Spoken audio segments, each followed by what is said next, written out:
आज यहाँ हमारे साथ हैं ये शिवपाल जी हैं, संत रामपाल दास जी महाराज के फॉलोअर हैं।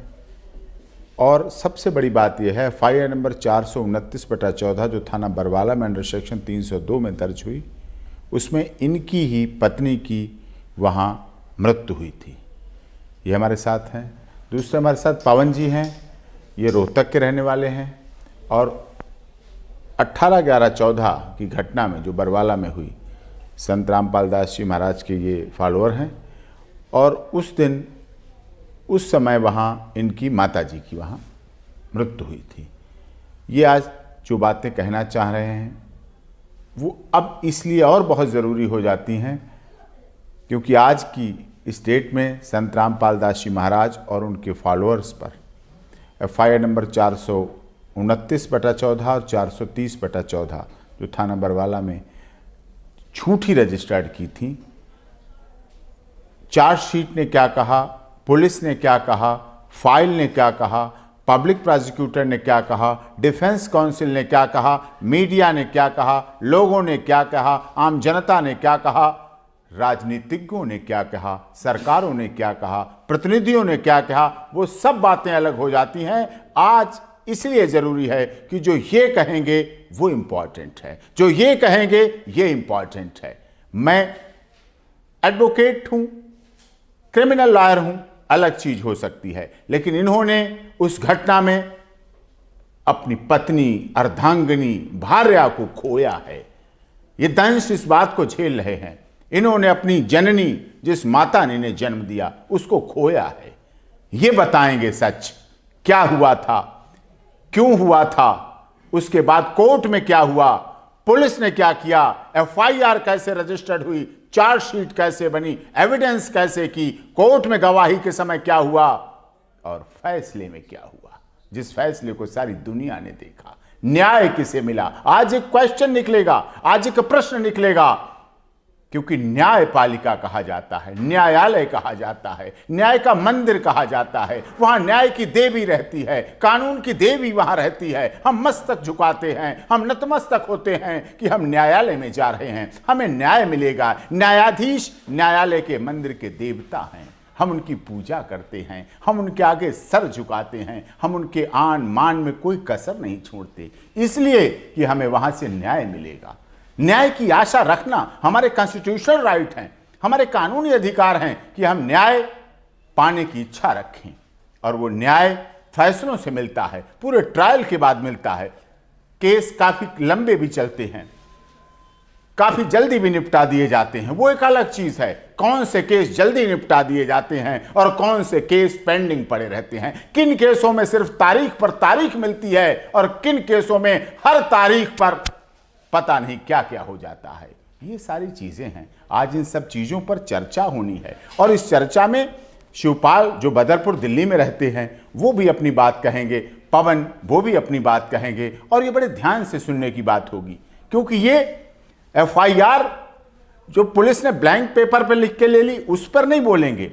ये चार्जशीट की इन्हें नहीं पता, इन्हें पुलिस की लैंग्वेज नहीं पता, इन्हें पुलिस की भाषा नहीं पता, इन्हें कानून की इन्होंने किताबें नहीं पता, इन्हें पब्लिक प्रोसिक्यूटर की भाषा नहीं पता, इन्हें अपने डिफेंस काउंसिल की बात पता नहीं है, इन्हें इसकी नॉलेज नहीं है। वो सीधी सच्ची बात करेंगे जिसे आप लोग सुने, समझें, मनन करें और उसके बाद डिसाइड करें कि न्याय किसको मिला। क्वेश्चन है आज इस डिबेट का, इस माध्यम का, इस प्रसारण का, कि न्याय मिलना चाहिए, न्याय दिखना चाहिए। और हमारा संविधान कहता है 99 दोषी, बहुत बड़ी इंपॉर्टेंट बात है जिस पर पूरा देश यकीन करता है, जिस पर हमारा कॉन्स्टिट्यूशन ऑफ इंडिया यकीन करता है। 99 दोषी चाहे छूट जाएं, लेकिन किसी एक निर्दोष को सजा नहीं होनी चाहिए, सजा नहीं होनी चाहिए। निर्दोष को सजा होने से बचाने के लिए न्यायपालिका पर हम विश्वास करते हैं, कर रहे हैं, आगे भी करते रहेंगे, लेकिन उम्मीद रखेंगे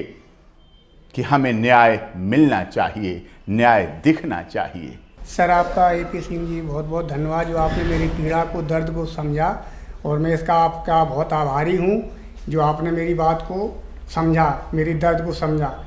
मैं पिछले 4 साल से इस चीज़ की उम्मीद रखता था कि जिन लोगों ने मेरी पत्नी की हत्या की है उन लोगों को कुछ इंसाफ, मुझे कुछ इंसाफ मिलेगा। लेकिन आज मेरा दर्द, जिस दिन से फैसला आया है, आज मेरी उम्मीद सारी हार चुकी हैं कि मैं किस चीज़ का उम्मीद कर रहा था कि मतलब कैसे कैसे फैसला आना है, मेरी पीड़ा को समझेंगे। मैंने एफिडेविट भी दे दिया, मैंने मीडिया के सामने भी बोल दिया, मैंने जज साहब के सामने भी बोल दिया कि मैंने कोई, संत रामपाल जी ने मेरी पत्नी की हत्या नहीं की है। आज संत रामपाल जी तो बिल्कुल निर्दोष थे, वो तो बीमार थे। और जो हरियाणा पुलिस ने आंसू गैस के गोले, लाठी डंडे चलाए, मुझे बाहर निकलने नहीं दिया, उन्होंने मुझे बंधक बनाया, उनके ऊपर आज ऐसा फैसला, उनको बचाया गया है और मुझे एक निर्दोष संत को सज़ा सुनाई दी गई है। अब इससे मैं क्या, मेरा दिल को बहुत दुख पहुंचा है कि मतलब मुझे अब उम्मीद हार चुकी है कि मतलब कोई मुझे न्याय मिलेगा नहीं, जिस चीज़ की मैं उम्मीद कर रहा था। मैं 4 साल से इसी चीज़ को इंतज़ार कर रहा था कि दोषियों को कुछ मेरे पक्ष में किसको मिला सज़ा, किसको मुझे न्याय मिला, जिस चीज़ को मुझे तो न्याय मिला ही नहीं, जिसकी मैं उम्मीद लगा रहा था, जिसकी मैं आस लगा रहा था कि मुझे न्याय मिलेगा, मुझे तो न्याय मिला ही नहीं। अब मुझे ये भी नहीं पता कि मुझे न्याय क्या किसको मिला, लेकिन मुझे नहीं मिला। मुझे इतना यकीन है कि न्याय मुझे नहीं मिला। अब मैं इसकी फैसला परमात्मा ही करे, मैं क्या करूं। जो 4 साल से मैं जिस चीज़ को कर रहा था, जिस चीज़ से मुझे वहाँ पर कोई दिक्कत नहीं थी, जिस चीज़ से मेरी पत्नी सही थी, सही हुई, वो मेरी दुख दर्द, मेरे जो जिस संत से मिलने से मेरे दुख दर्द हरे हुए, उसको मैं भूल नहीं सकता। जिस चीज़ की हम उम्मीद कर रहे थे कि मुझे न्याय मिलेगा, तो मुझे न्याय नहीं मिला। जिस संत से मुझे मेरी पीड़ा हरी, जिस संत रामपाल जी ने मेरे दुख दर्द के थोड़े कलेश दूर किए, वो उसी संत को, निर्दोष संत को एक सजा सुना दी गई।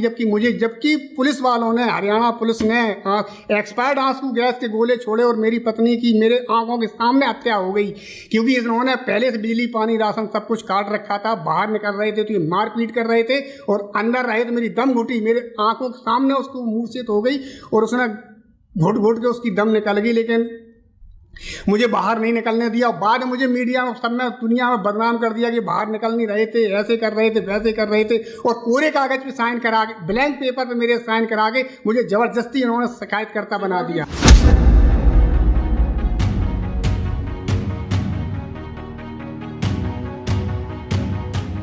उससे मैं सहमत नहीं हूँ। सजा तो निर्दोष को सुनाई गई है, लेकिन मुझे फैसला नहीं मिला।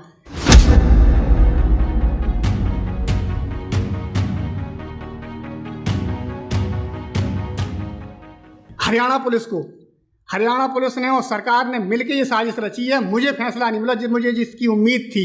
मेरे से कोरे कागज, ब्लैंक पेपर पे साइन कराए गए, ये कह के, ब्लैंक पेपर पे साइन कराए गए ये कह के कि तुम्हें डेड बॉडी दी जाएगी, डेड बॉडी के बारे में कुछ कागज बनाने हैं, इसलिए तो इस पर 4-5 तुम्हारा छोटा बच्चा है, बार बार दौड़ के नहीं आओगे। और उस पर इन्होंने मेरे साथ ऐसा षड्यंत्र रखा है। अब तो मुझे इस फैसले के बाद मुझे अपने जीवन का भी खतरा लग गया है, मेरे परिवार की भी खतरा लग गया है कि अब मेरे साथ कुछ भी हो सकता है, क्योंकि न्यायपालिका से तो मेरा विश्वास उठ ही गया है।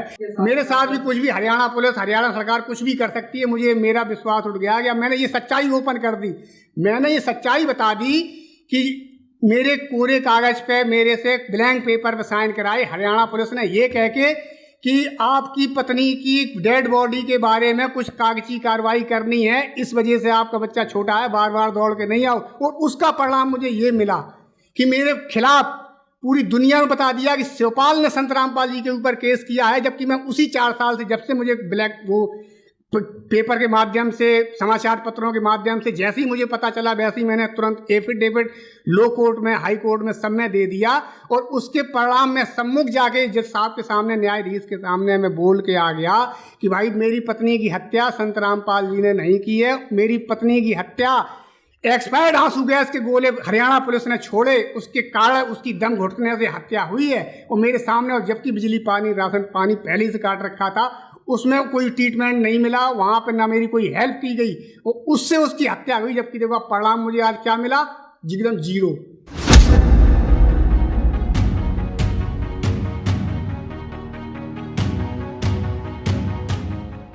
यही तो मुझे शर्म से लग रहा है कि मतलब मुझे जबरदस्ती बंधक, मैंने जब, अब उनके कहने से क्या होता है, जब मैं सम्मुख बोल रहा हूँ कि मुझे संत रामपाल जी ने, ना ही उसके किसी भक्तों ने मुझे जबरदस्ती बंधक नहीं बनाया। मैं लिखित में भी दे चुका हूँ, सामने भी दे चुका हूँ, उन्होंने के किसी अनुयायी ने, किसी श्रद्धालु ने मुझे बंधक नहीं बनाया था, ना उन्होंने बंधक बनाया था।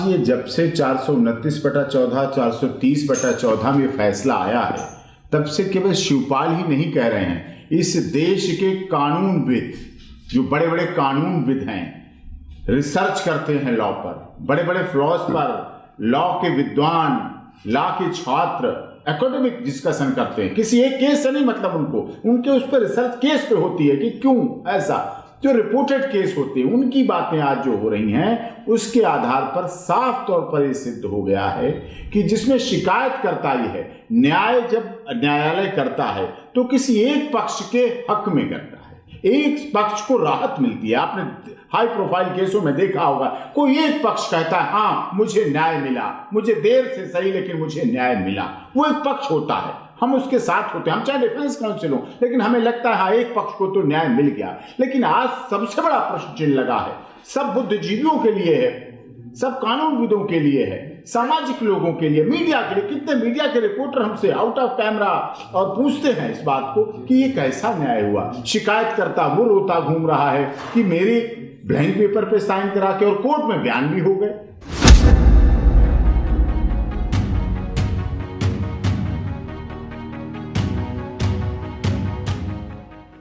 अब ये तो समझ में ही नहीं आ रहा है, पीड़ित के बयान, पब्लिक विटनेस, जितने पब्लिक के विटनेस थे सबने इस बात को कहा कि संत रामपाल दास, और पब्लिक विटनेस ही नहीं कह रहे हैं, खुद ही डीसी हिसार के डॉक्टर, जिन्होंने डीसी हिसार जो पैनल बनाया उसके 5 डॉक्टर थे, उसमें सारे एक्सपर्ट डॉक्टर थे, उन्होंने कहा, डॉक्यूमेंट के आधार पे कहा, कागजों के आधार पे कहा, कोर्ट में जाके कहा, स्टेटमेंट के आधार पे कहा कि घटना के दिन से पहले, घटना के बाद से, जो 18/11/14 से 6-7 दिन पहले से संत रामपाल दास जी बीमार थे, उनका इलाज चल रहा था, ना वो चल सकते थे, ना घूम सकते थे, ना कुछ कर सकते थे, अपनी कुटिया में वहां थे, दवा ले रहे थे, ट्रीटमेंट करा रहे थे, और ये साफ तौर पर सिद्ध हुआ, कोर्ट के सामने प्रूव हुआ। लेकिन उसके बाद भी उसके लिए उन्हें दोषी बना देना, कैटेगरिकल आप फैसला कीजिए कि ये इसमें नहीं इनका कोई आरोप सिद्ध हुआ, उन्हें बरी कीजिए।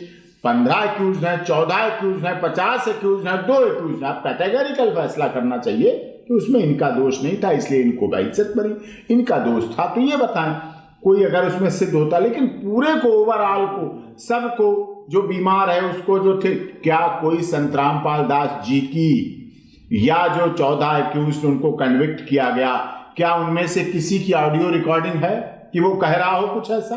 क्या वीडियो रिकॉर्डिंग है, कोई कह रहा हो ऐसा? कुछ नहीं।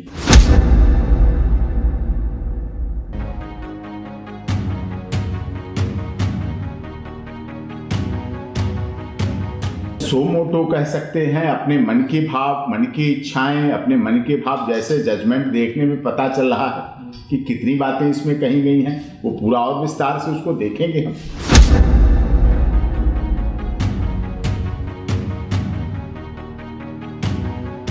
जो भी लोकल एडवोकेट थे उन्होंने वो बातें तो रखने का जरूर प्रयास किया होगा, लेकिन उन बातों को मानने का तो जिम्मेदारी जज साहब की थी, उन्हें देखना चाहिए कि दोनों पक्ष अपनी बात रख रहे हैं, सच्चाई क्या है।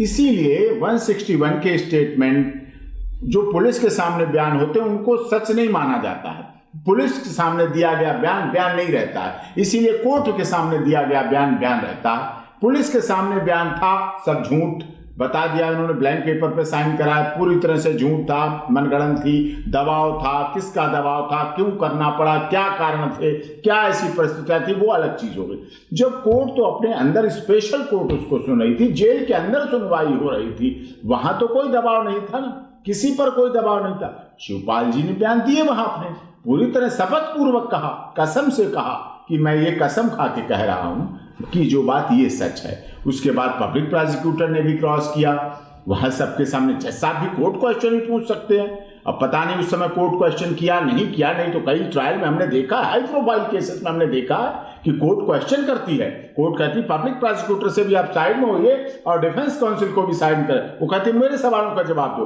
और क्वेश्चन वाइज लिखाया जाता है कि ये क्वेश्चन मैंने पूछा, उसका रिप्लाई आया। उसमें दूध का दूध पानी का पानी होता, लेकिन वो किए इसलिए जाते हैं कि न्याय मिले। दूध का दूध पानी का पानी हो, सामने आए, सत्यता पहुंचे। क्योंकि किसी को जेल में रख देना छोटी बात नहीं है, किसी पे मर्डर का आरोप लगा के उसे बंद कर देना छोटी बात नहीं है, उसका जीवन खत्म हो जाता है। ये सबसे बड़ी हिंसा है। महात्मा गांधी के देश में फादर ऑफ नेशन, राष्ट्रपिता जिन्हें कहते हैं, जो अहिंसा महात्मा गांधी ने इस देश से शुरू की, उस अहिंसा की दुहाई पूरी दुनिया देती है। पूरी दुनिया में महात्मा गांधी के सिद्धांतों की पूजा होती है। उस देश में ऐसी हिंसा हो जाए, एकेडमिक हिंसा हो जाए, कानून की किताबों का सहारा लेके हिंसा हो जाए, अदालत के अंदर ऐसी हिंसा हो जाए, अदालत के परिवेश में ऐसी हिंसा हो जाए कि निर्दोष लोग दोषी बन जाएं, ये सबसे बड़ी हिंसा है।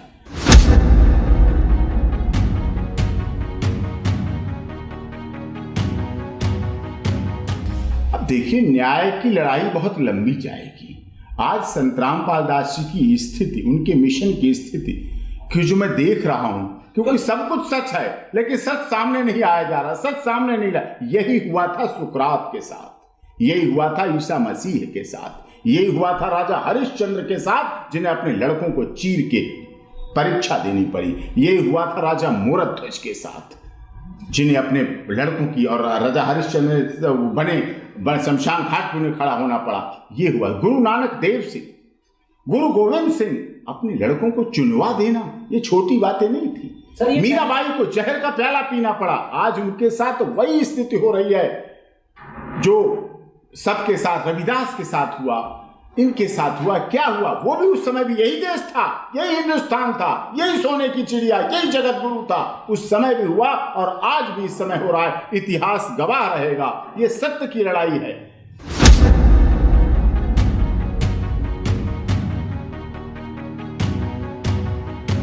ये सबसे बड़ी बात है कि हम तो डिफेंस काउंसिल हैं, लेकिन ये शिकायतकर्ता खुद आके कह रहा है, तो इनका दर्द है, ये इनके दिल का वजन है, जो हमारे से मिलके, हमारे पास टाइम लेके, ढूंढ के आके हमारे पास आके कहते हैं कि सर मुझे न्याय दिलाइए। सो नहीं पाते हैं, जी नहीं पाते हैं, जिंदा लाश बन के रह गए हैं। एक तरफ तो उस समय इन्होंने अपनी पत्नी को खोया, उस समय इनके साथ क्या हुआ। उसके बाद पूरे ट्रायल में एक आशा बंधी कि जब भी फैसला होगा, चलो कोई बात नहीं, जब भी फैसला होगा तो हमारे संत रामपाल दास जी, उनके अनुयायी जो हमें बचा रहे थे, जो हमें जीवन दे रहे थे, जो हमारी पानी पिला रहे थे पत्नी को, जैसा इन्होंने बताया मेरे ऑफिस में कि पानी पिला रहे थे, हवा कर रहे थे वहां कि इन्हें हवा मिल जाए, बाहर की तरफ ले जा रहे थे। लेकिन जब बाहर को ले जाने को थे तो वहां से लाठियां भागते हुए लोग आ रहे, पिटते हुए आ रहे, फिर वहीं रुक जाते थे। ऐसा हुआ इनके साथ, वो घटना थी। और उससे भी ज्यादा घटना आज इनके साथ हुई जब ये फैसला आया, जब ये जजमेंट आया। इन्होंने इस बात को कहा कि ये कैसा फैसला, मुझे कहाँ न्याय मिला? न्याय तो मिलना चाहिए था ना, मुझे कब न्याय मिलेगा, कहाँ से न्याय मिलेगा, मैं क्या करूं? इनके सवाल हैं, मैं जवाब नहीं दे पा रहा हूं। इनके सवाल हैं कि कहाँ न्याय मुझे मिलेगा, कैसे आप न्याय दिलाएंगे।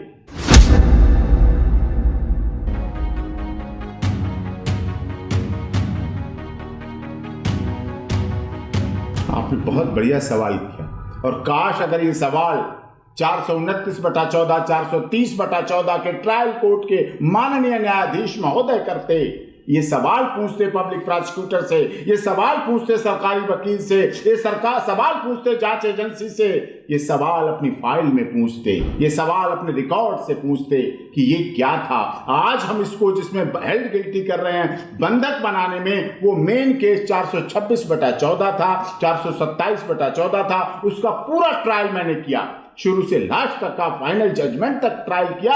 और उसमें साफ तौर पर पब्लिक के गवाह, उसमें कोई सेवादार नहीं थे, उसमें कोई फॉलोअर नहीं थे, उसमें बाहर के लोग थे, दैनिक जागरण के हिसार के रिपोर्टर थे, और लोग थे पब्लिक के, और खुद एसएचओ सभी थे उसमें गवाही में। उनके बयानों में भी साफ तौर पे बात आई है, पब्लिक विटनेस ने साफ तौर पे कहा है कि संत रामपाल दास जी, उनके अनुयायियों ने किसी को बंधक नहीं बनाया था। बाहर पुलिस की मार, डर, भय, पकड़ के ले जाने का डर, मारने पीटने का डर, झूठे केस में फंसाने का डर की वजह से हम लोग वहां बैठे हुए थे, वहां रुके हुए थे। वहां अपने आश्रम क्या है, क्या आश्रम कोई वहां आतंकवादियों का घर था? आश्रम क्या है, सत्संग वहां होता था। और बरवाला में है, बरवाला थाने के पास है। बरवाला सच्चों से मैंने क्रॉस में पूछा, आप तो आश्रम में जाते होंगे पहले, इस घटना से पहले कहां जाते थे? हमने कोई आपको गैर कानूनी गतिविधि मिली? कभी नहीं मुझे मिली, मैं देखता था, जाता था, आता था, जाता था। तो वहां थे, अपने घर में थे। एक आश्रम किसका होता है? एक संत, जो संत का घर नहीं होता है, उसका परिवार नहीं होता है, उसके बच्चे पत्नी ये नहीं होते हैं। एक संत का आश्रम ही परिवार होता है, उसके सेवादार ही परिवार होते हैं, वही उसके सब कुछ होते हैं। और इसके अलावा उसकी कोई दुनिया ही नहीं होती है। जो उसके सत्य पे चलता है, जो उसके मार्ग पर चलता है, जो उसकी शिक्षा पर चलता है, वही उसका परिवार है, वही इसका। तो ये चीज थी। और उसमें संत रामपाल दास जी और उनके सभी अनुयायियों को बाइज्जत बरी किया गया लंदन ट्रायल कोर्ट ने। और साफ तौर पे लिखा उस फैसले में कि संत रामपाल दास जी और उनके किसी अनुयायी ने किसी को बंधक नहीं बनाया हुआ था। ये पूरा केस पुलिस ने झूठा दर्ज किया, झूठी चार्जशीट दी, झूठी गवाही दी, झूठे बयान दिए। इसलिए हम संत रामपाल दास जी को बाइज्जत बरी करते हैं। जब वहां ये फैसला हो गया था 426/14 में, 427/14 में, फिर 429/14, 430/14 में बंधक की धाराओं में सजा भी दी गई, जुर्माना भी दिया गया। क्या था ये?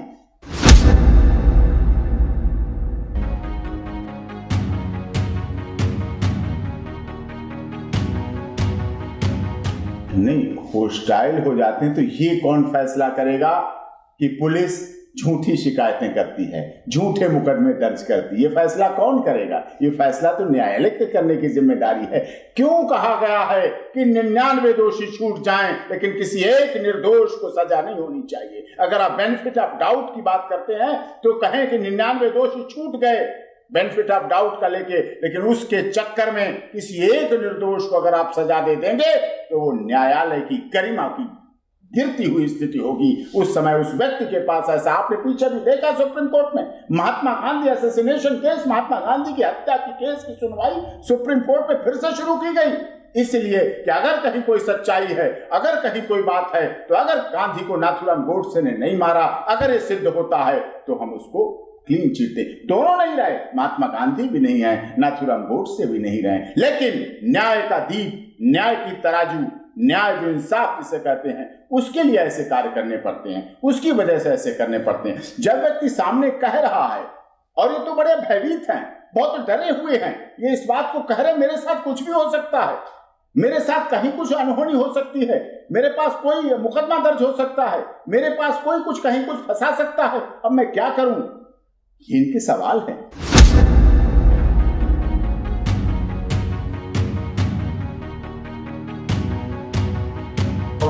सभी मुझसे तो कितने लोगों ने कहा, कितने लोग आके अपने आप मिले, जबकि कोई मतलब नहीं था।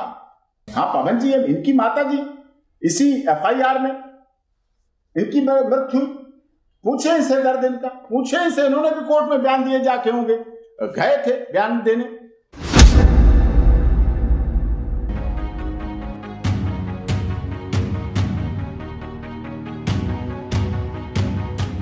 नहीं, मैं इस फैसले से खुश नहीं हूँ, क्योंकि हमारे साथ जो है न्यायालय ने जो है न्याय का गला घोटा है। क्योंकि मैं वहाँ पे मौजूद था आश्रम के अंदर, पुलिस ने जो कार्रवाई की थी आश्रम के ऊपर, उसी के कारण मेरी माँ की मौत हुई है।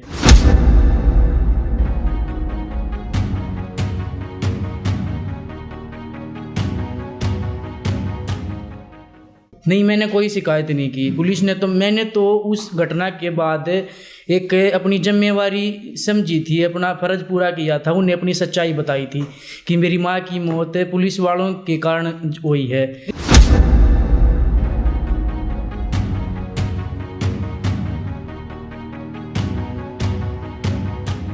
हाँ बिल्कुल बताई जज साहब को, मैंने भी बताई, मेरे छोटे भाई ने भी बताई, यहाँ तक बोला जज साहब को, जज साहब मुझे भी पुलिस वालों ने पिटाई की है।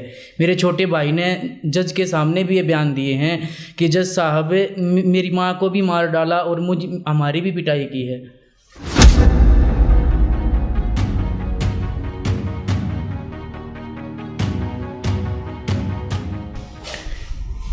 उन्होंने सबसे पहले मुझसे ये पूछा कि जैसे छोटे भाई थे संदीप, कि भाई ये कौन है। वहाँ सर मैं इसका भाई हूँ बड़ा। तो वो पूछने लग गया कि सेम बयान कर दो, इसका छोटा भाई है। और जो सरकारी वकील था उसने एक बात पूछी थी हमसे कि भाई वो जो हाल था वो कैसा था। वहाँ वो काफ़ी बड़ा हाल था और वो मतलब उसमें काफ़ी मतलब खिड़कियाँ लगी हुई थी और ऐसा कुछ नहीं था वहाँ पे।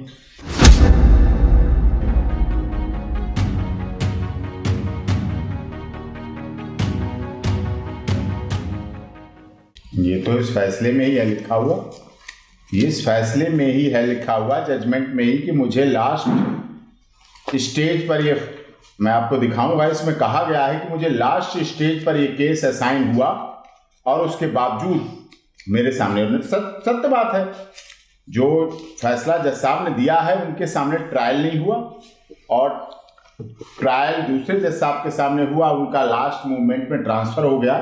क्या परिस्थितियां रही, government knows better, God knows better.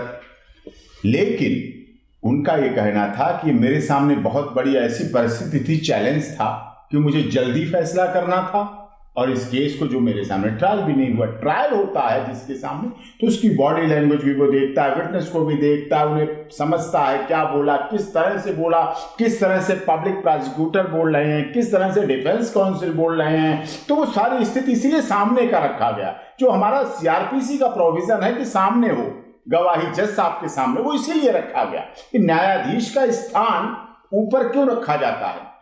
दोनों पक्ष उसके सामने खड़े होते हैं और दोनों बराबर में खड़े होते हैं, जबकि एक दोषी होता है, एक निर्दोष होता है। लेकिन जज साहब का स्थान इसीलिए ऊंचा रखा जाता है कि वहां से वो बराबर दोनों को देख सकें, दोनों में बराबरी रख सकें, कौन सच है झूठ है ये देखें और फैसला करें।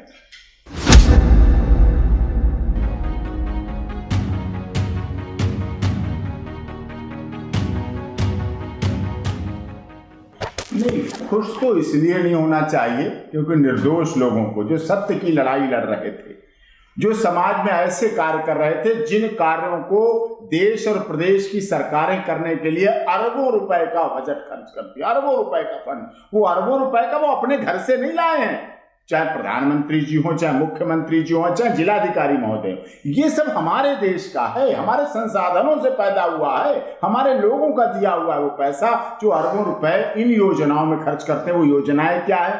कन्या भ्रूण हत्या को रोकना, हरियाणा में 700 और 1300 का फर्क था कन्या बेटे और बेटियों में, उस खाई को पाटने का काम संत रामपाल दास जी ने किया। उन्हें होर्डिंग की नहीं जरूरत, उन्हें प्रचार की नहीं जरूरत, वो तो एक उपदेश में, एक वाणी में लोगों के अंदर ऐसी भावना पैदा कर देते, महिलाओं के अंदर ऐसी भावना कर देते थे कि कन्या भ्रूण हत्या रुक गई। देखिए अब नशा मुक्ति, नशा को रोकने के लिए नशाबंदी और कितना एक मंत्रालय चलता है, पूरा बहुत चलता है, प्रचार टीवी सब जगह होता है। लेकिन संत रामपाल दास जी एक उपदेश से, नशे के जो सत्संग उनके यहाँ होता था, लोग बताते हैं हमें आके कि वहां जहां सत्संग का पंडाल होता था वहां लोग घुसते थे तो घुसते समय कह दिया जाता था बीड़ी माचिस तंबाकू गुटखा जो कुछ है छोड़ दो, वो ढेर लग जाता था। और वापसी जाते समय लोग जब निकल के घर जाते थे सत्संग सुन के, तो उसकी तरफ देखते भी नहीं, कहते लो जी इससे मुक्ति मिली, ये छुटकारा मुझे मिला। ये कौन कर रहा था? दहेज रहित शादियां, दहेज बहुत बड़ी समस्या, विकराल समस्या, दहेज हत्याएं होती हैं, परिवार टूट जाते हैं, लड़की जन्म लेती है तो लोग सोचते हैं इसकी शादी करनी है, लोग बिक जाते हैं, लोगों के घर बिक जाते हैं, गरीब माँ बाप आत्महत्या कर लेते हैं। उन चीजों को रोकने का हम 17 मिनट के अंदर, मैंने देखा है सत्संगों में, रामायणी के माध्यम से 17 मिनट में दहेज रहित, बिना किसी पंप एंड शो, बिना किसी ढकोसलाबाजी के, बिना किसी आतिशबाजी जिसे आज सुप्रीम कोर्ट बैन लगाता है, बिना किसी फिजूल खर्ची के, बिना किसी इस तरह के शादी हो जाती है और वो घर बसते हैं। उन घरों में, और बताऊं आपको राज की बात, जिनमें करोड़ों रुपए शादियों में लगते हैं, वो शादियां तो कई बार मेहंदी भी नहीं छूट पाती और टूट जाती हैं, तलाक हो जाते हैं उनके। लेकिन जो इस पद्धति से शादी होती है 17 मिनट के अंदर, उनके आज तक मैंने तलाक नहीं देखे। कोई हमें ऐसा नहीं मिला किसी एडवोकेट को कि संत रामपाल दास जी की रामायणी में शादी हुई थी और हमें तलाक चाहिए। ना ना ना ना, वो तो इतनी ऐसे दोनों पक्ष हो जाते थे लड़के। वो चीज देखिए, आप सुनिए, धैर्य रखिए, धैर्य के साथ सुनिए जो बातें मानवता भलाई की जो उन्होंने की।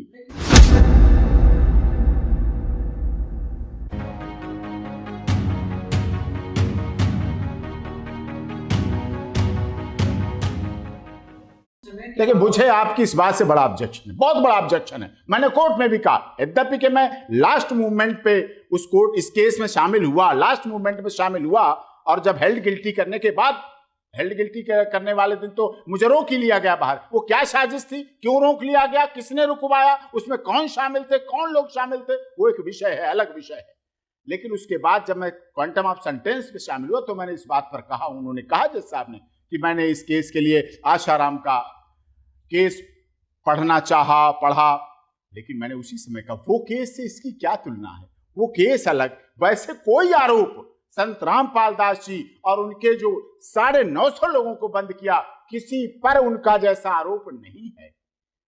यहां तो महिला को सशक्त किया जाता है, यहां तो महिला को चरित्रवान सिखाया जाता है, यहां तो चरित्र की शिक्षा दी जाती है, यहां तो यह शिक्षा दी जाती है कि धन गया तो कुछ नहीं गया, स्वास्थ्य गया तो कुछ गया, और यदि चरित्र चला गया तो भक्तों सब कुछ चला गया, ऐसा सिखाया जाता है। यहां तो यहां उनसे तुलना नहीं की जा सकती है, क्योंकि यहां तो वो कार्य किए जाते हैं। जातिवाद की दुनिया में बात की जाती है, जातिवाद के नाम पर कितने दंगे होते हैं, धर्म के नाम पर कितने दंगे होते हैं, देश में मार काट होती है, हजारों सैकड़ों लोग मारे जाते हैं, वाहन फूके जाते हैं, सरकारी संपत्ति का नाश होता है। लेकिन संत रामपाल दास जी ने अपने अनुयायियों को अपनी शिक्षाओं में साफ तौर पे कहा है, जीव हमारी जाति है, मानव धर्म हमारा।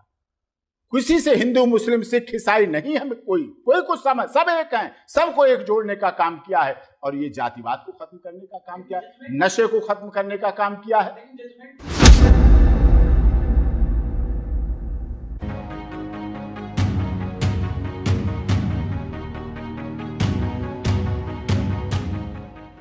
नहीं, ये तो मेरे समझ में नहीं आया, ये कैसे कहा, कैसे लिखा, क्या है, क्यों ऐसा कहा। संत रामपाल दास जी की तरफ से तो ऐसा कुछ नहीं कभी कहा जाता है। तो अपना भक्ति का मार्ग है, वो तो बताते हैं, समझाते हैं, गीता की बात करते हैं, वो वेद और पुराण की बात करते हैं। हमारी संस्कृति क्या कहती है, गीता को मानती है, वो गीता की बात करते हैं। वेद और पुराण, चारों वेदों की बात की जाती है। हमने देखा है उनके आश्रमों में वेद रखे हुए। किसी हिंदू के यहाँ वेद मिलेंगे नहीं मिलेंगे मुझे नहीं पता, हर परिवार में गीता मिलेगी नहीं पता, लेकिन मुझे ये गारंटी के साथ पता है कि सतलोक आश्रम में तो मैं नहीं गया, लेकिन जो भी उनके सेवादार हैं, जो भी उनके आश्रम हैं, वहां चारों वेद मोटी भाषा में गीता प्रेस गोरखपुर के छपे हुए वहां जरूर मिलेंगे। और इससे बड़ी क्या बात चाहिए आपको।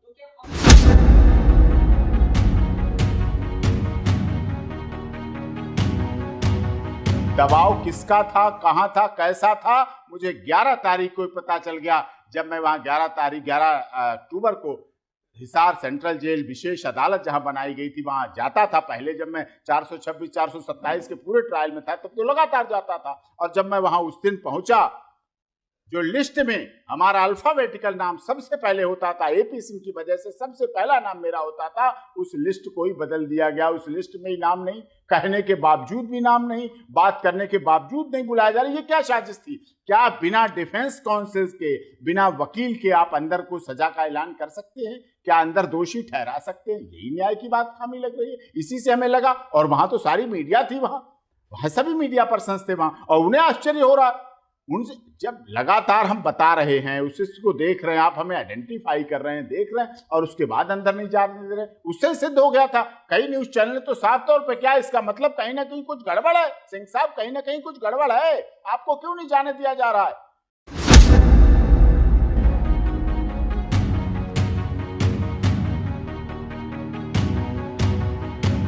इस FIR की व्याप हमारी 426/14, 427/14 की फाइल को पूरा देखेंगे, केवल जजमेंट नहीं, पूरी फाइल को देखेंगे। मैंने 16/11/14 को ही उस कागज में जो 16/11/14 को डॉक्यूमेंट बना है, उसमें प्रूव कर दिया है कि उसी में देशद्रोह की धारा SHO बरवाला के द्वारा लिख दी गई थी। और मैंने क्रॉस में पूछा, इस धारा का क्या मतलब है? आप पुलिस ट्रेनिंग कॉलेज में जाते हैं, आप उस धारा को बताइए, इसका अर्थ क्या है? उन्होंने कहा, हाँ, इस धारा का अर्थ होता है देशद्रोह, इससे देशद्रोह में धाराएं लगाई जाती। तो मैंने क्या 16/11/14 को देशद्रोह हो गया था?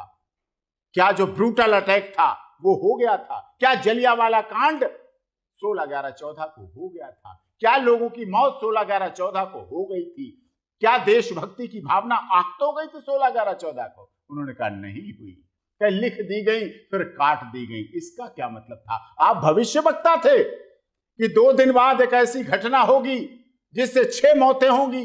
आप भविष्यवक्ता थे कि 2 दिन बाद ऐसा कोहराम मचेगा जिसमें मीडिया वालों पे लाठियां चलेंगी, जिसमें निर्दोष लोगों को मारा जाएगा, जिसमें एक्सपायर्ड आंसू गैस के गोले चलेंगे, जिसमें पानी की बौछारें ठंड में चलेंगी, जिसमें दूर देश से आए हुए, गुवाहाटी से चौपाटी, कन्याकुमारी से कश्मीर से आए हुए लोग, वो श्रद्धालु जो सत्य की खोज में भटकते हैं, जिन्हें जहां सत्य मिल गया वहां आए हैं, उनके साथ ऐसा बर्ताव करेंगे। अरे मैं तो कहता हूं सॉन्डर्स अगर होता 18, 11, 14 को, अगर सॉन्डर्स जिंदा होता, अगर वो देख लेता, वो भी शर्मिंदा हो जाता कि ये तो ऐसा हमने जलियांवाला कांड में भी नहीं किया था, वो वहां हुआ है। हमारे लोगों ने किया, अपने लोगों ने किया, इस देश के लोगों ने किया और इस देश के लोगों के ऊपर किया। ये सबसे बड़ी दुखद बात है। ये सबसे बड़ी सवाल है कि ये क्यों ऐसा हुआ, क्या कारण थे। 426/14, 427/14 में 22 बरी होने के बाद भी इन केसों का कोई महत्व नहीं रह जाता है। और ये 2 केस भी, जैसा आपका सवाल था, बिल्कुल अलग अलग एक साजिश के तहत रजिस्टर्ड किए गए थे। उस समय भी धीरे धीरे उसकी ग्रेविटी बढ़ाते चले गए, जिसका आज ये परिणाम है। और गवाह आपके सामने हैं, शिकायतकर्ता आपके सामने हैं, सब कुछ, सारा समाज, इनका परिवार आपके सामने है, हजारों विटनेस जो उस समय की मीडिया ने रिकॉर्डिंग किए थे, मुझे लोग दिखाते हैं लाके, वो कह रहे हैं साफ तौर पे, आपको भी मिल जाएगी रिकॉर्डिंग, आप देखिएगा, ढूंढिएगा रिकॉर्डिंग, जिसमें वो लोग कह रहे हैं हम यहाँ अपनी मर्जी से आए और अपनी मर्जी से बैठे हैं और अपनी इच्छा से बैठे हैं, क्योंकि हमें तो यहाँ जीवन दान मिलता है। आज की दुनिया में सब स्वार्थी हैं, बिना कहीं कुछ किसी को मिले कोई हजारों किलोमीटर दूर से चल के नहीं आता है, उस भक्त को मिलता है, उसकी झोली भरती है, उसके अरमान पूरे होते हैं, उसकी मन्नत पूरी होती है, तब वो वहां आता है, तब वो वहां जाता है, ऐसे कोई नहीं आता है।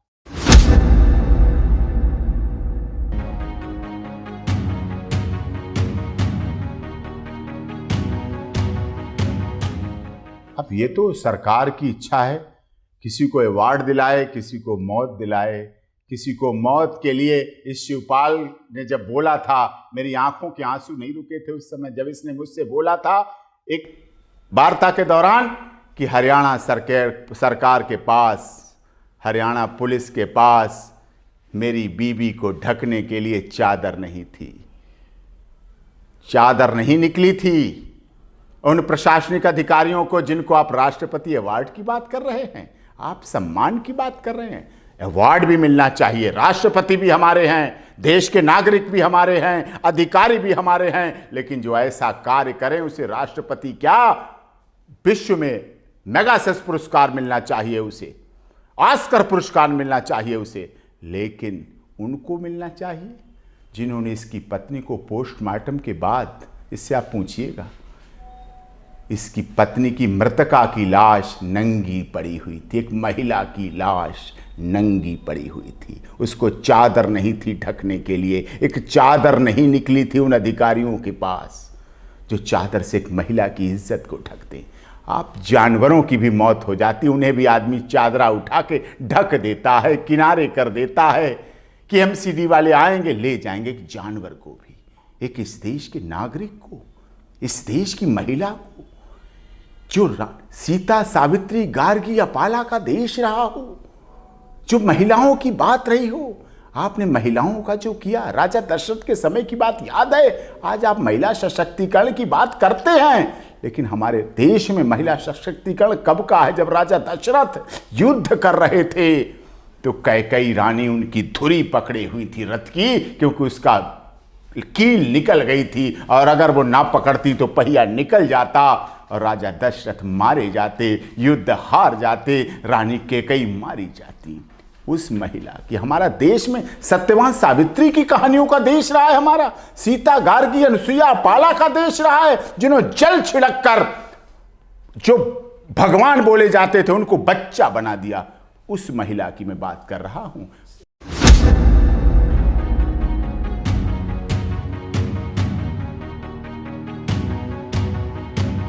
देखो, जब 9 केसों में से 10 केसों में से 7 केसों में बरी हो गए और बाइज्जत बरी हुए, आपके सामने बरी हुए, तो बरी तो इसमें भी होंगे। देर है, उस दर पे अंधेर नहीं है। देर लग सकती है, देर लगवाई जा सकती है, उलझाया जा सकता है, रोका जा सकता है, लेकिन अंधेर नहीं है। सत्य परेशान हो सकता है, बहुत परेशान हो सकता है, उसे बहुत परेशान किया जा सकता है, लेकिन अंत में जीत सत्य की होगी। सत्य पराजित कभी नहीं होगा, यह भी याद रखिए।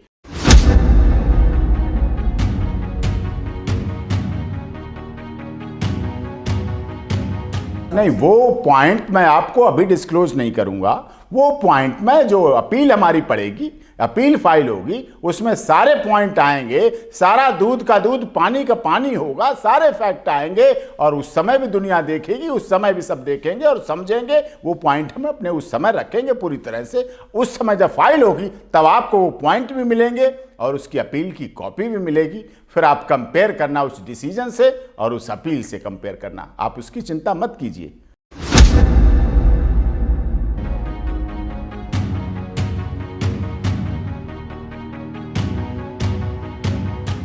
जब हम सर 19/11 को अग्रवा हॉस्पिटल अपनी पत्नी को लेके गए तो वहाँ पर पोस्टमार्टम के लिए जब उसे अंदर प्रवेश कर दिया पुलिस वालों ने, वहाँ पे जब चेक करके बता दिया कि तो भाई मृत्यु हो चुकी है। जब वहाँ से पोस्टमार्टम के लिए अंदर गए तो पोस्टमार्टम के दौरान, पोस्टमार्टम करने के बाद चिरी फटी जो भी जैसे पड़ी थी उसको बोले कि इस पे साइन करो 4-5 कागजों पे और उसके बाद तुम अपनी लैस ले जाओ, मिट्टी ले जाओ पोस्टमार्टम, और पूरे कागजों में मेरे साइन कराए। उसके बाद उनके पास ये सबसे ज़्यादा शर्म की बात सर ये है, कहने में ले जा से आता कि उन्होंने एक चादर भी नहीं थी जो अपनी पत्नी को उतनी तान से मैं किसी को ढक लूँ। तो लड़के को अपने को मैं चादर उड़ा रखा था, उस टाइम सर्दी का मौसम था, नवंबर था। तो उस टाइम हमने उस लड़के को कोई बात नहीं बेटा तू पैसे उसको खाली कपड़ों में रख दिया और अपनी पत्नी की तन बदन ढकने के लिए मैंने अपने वो चादर का इस्तेमाल किया, जो कि हरियाणा पुलिस के पास, हरियाणा सरकार के पास एक चादर भी नहीं थी पोस्टमार्टम के बाद। क्या ये भी इंसानियत ही रह गई थी जो पोस्टमार्टम की मिट्टी को सील कर दूं?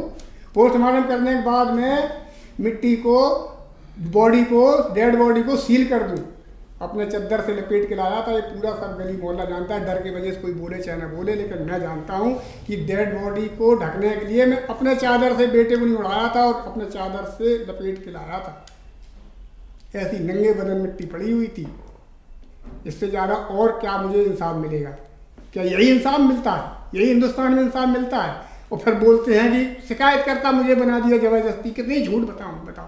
शिकायतकर्ता मुझे बना दिया, मृत्यु करी हरियाणा पुलिस ने एक्सपायर्ड आंसू गैस के गोले चला के, और शिकायतकर्ता बना दिया मुझे और ज़बरदस्ती मेरे साइन करवाए। ये धोखेबाजी करके दो मेरे साथ धोखे हुए कि मतलब जबरदस्ती इस पर तुम्हें डेड बॉडी दी जाएगी, इसलिए इस पर पूरे कागज़ पे साइन कर दो कि तुम बार बार बच्चा को लेके आते हो, डेड बॉडी के कुछ कागजात कार्रवाई करनी है। उस चक्कर से मैंने साइन कर दिए और उस पर शिकायतकर्ता मुझे बना दिया और हत्या का आरोप संत रामपाल जी पे लगा दिया कि ऐसे शिवपाल ने बयान दिए हैं कि मेरी हत्या संत रामपाल जी और उनके अनुयायियों ने की है, जबकि ये बिल्कुल 100% झूठ है। मैं पहले भी बोल चुका हूँ, एफिडेविट भी दे चुका हूँ, सम्मुख न्यायाधीश के सामने भी बोल चुका हूँ कि मेरी पत्नी की हत्या हरियाणा पुलिस ने की है, जबकि वो संत रामपाल जी ने नहीं की।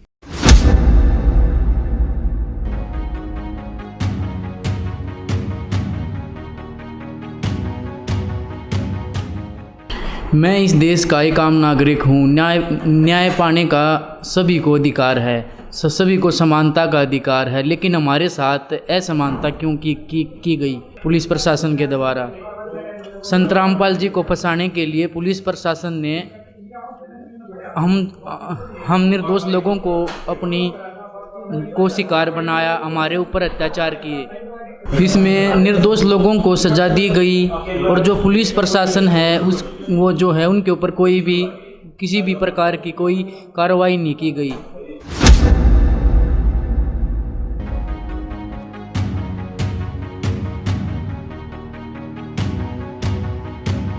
इस घटना में संत रामपाल जी व उनके भक्तों का कोई दोष नहीं है।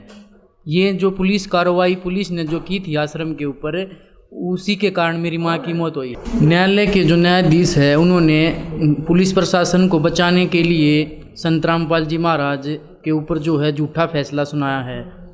इसमें FIR 429 में संत रामपाल जी व उनके भक्तों को दोषी बनाया गया है। इसमें संत रामपाल जी व उनके सभी भक्तों का इसमें कोई दोष नहीं है। मेरी ही माँ को पुलिस प्रशासन ने मौत के घाट उतारा और हमारे ही गुरुजी के ऊपर उसकी हत्या का केस दर्ज कर दिया झूठा।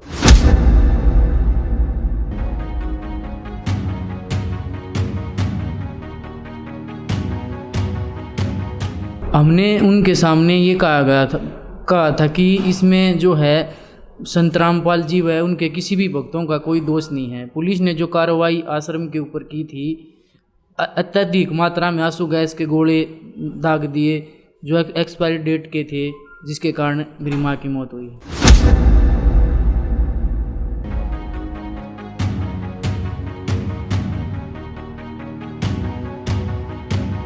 नहीं, मैं इस फैसले से बिल्कुल खुश नहीं हूँ। इससे जो है कि मेरे ऊपर जो है मानसिक तनाव बढ़ा है, क्योंकि इसमें जो है जो दोषी थे उनके ऊपर कोई भी जो है कानूनी प्रक्रिया उनके ऊपर नहीं हुई हैं, और जो निर्दोष थे उनको जज साहब ने उन्हें सजा कर दी।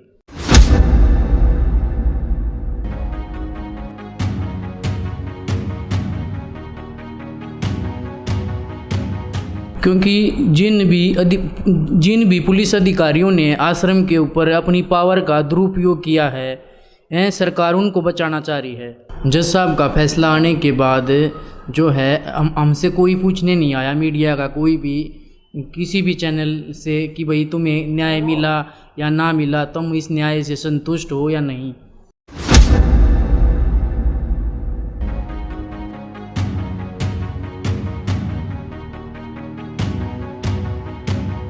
नहीं, देखिए, जब 429/14 में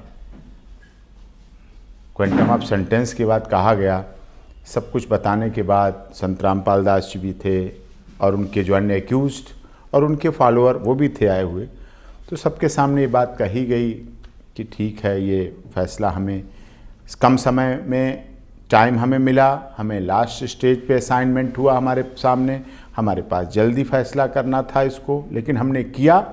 और उन्होंने धन्यवाद भी कहा, जज साहब ने सभी वकीलों का, प्रोसिक्यूशन का धन्यवाद किया कि आपने हमें सहयोग दिया, हेल्प की कि तब हम इस पर कामयाब हो सके, इसके लिए हम आपके धन्यवाद पात्र। और साथ में ये भी कहा कि सभी को लाइफ इम्प्रिजनमेंट, ये उनके वर्ड थे, लाइफ इम्प्रिजनमेंट उम्र कैद है, और 1 लाख रुपए फाइन 302 में, 120 बी धारा में 1 लाख रुपए फाइन, और 343 में 5,000 रुपये फाइन और 2 साल की सज़ा, ये चीज़ थी।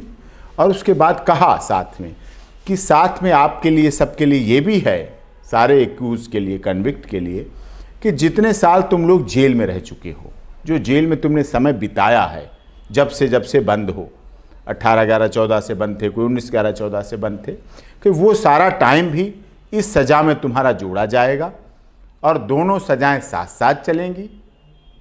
और उम्र कैद की बात उन्होंने कही थी, ये बात है, सबने सुनी थी, प्रोसिक्यूशन भी था, जो डिफेंस के और लोकल एडवोकेट थे वो भी थे, संत रामपाल दास जी भी थे, कोर्ट का स्टाफ भी था, सभी लोग थे।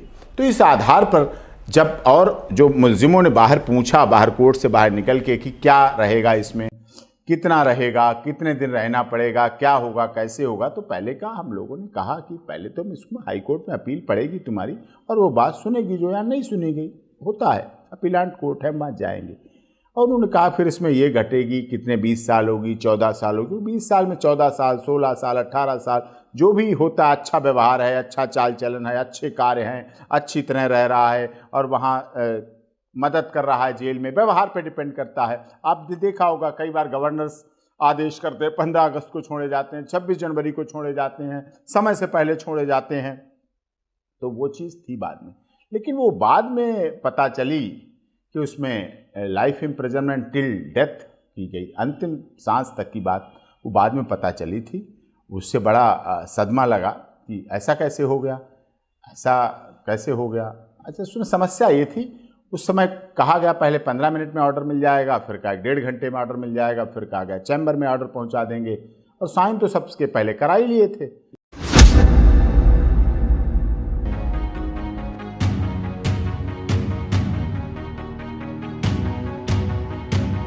कि जो बात थी उस दिन की। और उस समय संत रामपाल दास जी मुस्कराए थे, बहुत गंभीर। मैंने तो उन्हें कई बार जेल में, और मैं तो उसे जेल को जेल नहीं बोलता हूँ, मैं तो जेल धाम बोलता हूँ।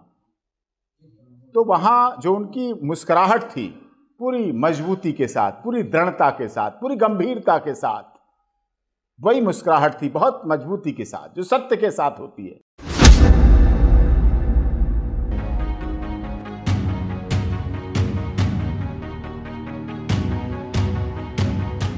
अरे आपने देखा, सारी दुनिया ने देखा, पूरे हिसार में कर्फ्यू जैसा माहौल लगा दिया गया था, पूरे हरियाणा में हाई अलर्ट था,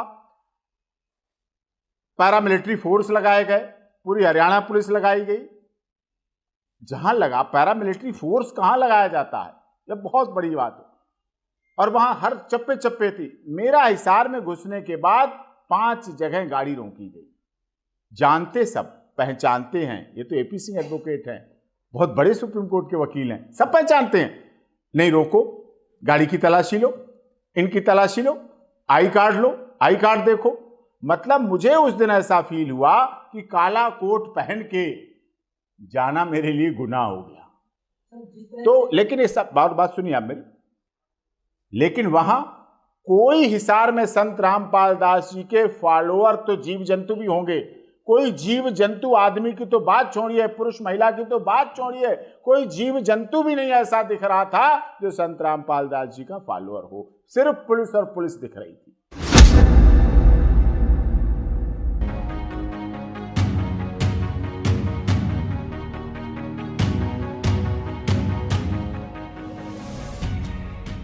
नहीं, प्रभावित तो ट्रायल कोर्ट के जज साहब को भी होना चाहिए था, प्रभावित तो आईजी को भी होना चाहिए था, प्रभावित तो हरियाणा के मुख्यमंत्री खट्टर साहब को भी होना चाहिए था। उन्हें भी कहना चाहिए था कि हाँ, ये जो फैसला हुआ, आज संत रामपाल दास जी के समर्थकों ने दिखा दिया कि वो लॉ एंड ऑर्डर में विश्वास रखते हैं। वो एक ट्वीट कर सकते थे, वो एक वर्ड दे सकते थे, वो ये चीज कह सकते थे कि हमारे हरियाणा के संत रामपाल दास जी के फॉलोअर सच्चे हैं।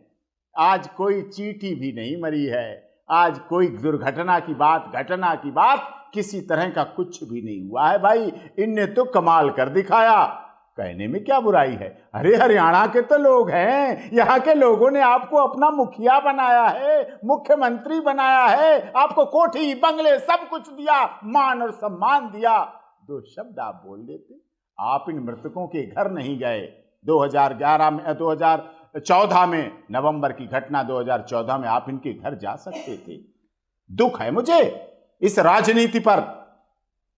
अगर किसी जातिगत, किसी जाति से संबंधित, किसी धर्म से संबंधित किसी व्यक्ति की मौत हो जाती है, नेताओं की लाइन लग जाती है, वहां भागने वालों की लाइन लग जाती है, केवल जाति के वोट पाने के लिए, धर्म के वोट पाने के लिए। और जब निर्दोष लोगों की मौत हुई, एक आंसू बहाने नहीं गया, इन 6 मौतों में भी नहीं गया, और गया उस पंचकुला घटना में भी कोई नहीं गया, जो वहां के लोगों के ही आंसू पहुंचाते जाके। ये तो आपके नागरिक थे, ये तो आपके मतदाता थे, इनसे तो आपकी चर्चा होती है, ये तो आपको ऊपर उठाने वाले हैं।